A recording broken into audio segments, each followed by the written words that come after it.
মাংস ছুটাতে গিয়ে আমার হাজব্যান্ড এখন যুদ্ধ করছে, তাও মাঝরাতে। তাকে এখন কালাভুনা খেতে হবে। সে এতটুকু মাংস দিয়ে কালাভুনা খাবে। আর এমনিতেই তো শীতের রাত, মাংস কিছু জমা হয়ে এই মাংস তো কোনোভাবে খোলার মতো অবস্থা নাই। আমি রান্না করছি বাসায় আজকে কোয়েল পাখি, তার এটাতে হচ্ছে না,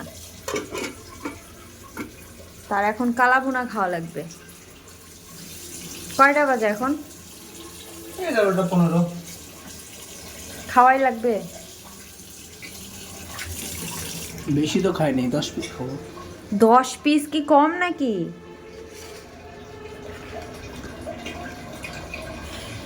ভোজন রসিক হলে আর যা হয়, মাঝরাতে তার খাওয়ার ক্রেভিং ওঠে, এটা খাবে সেটা খাবে, আর তাকে করে করে দিতে হবে। কত কষ্ট করে যে মাংসগুলো খুললো। আর নিও না, এইটুকুই থাক।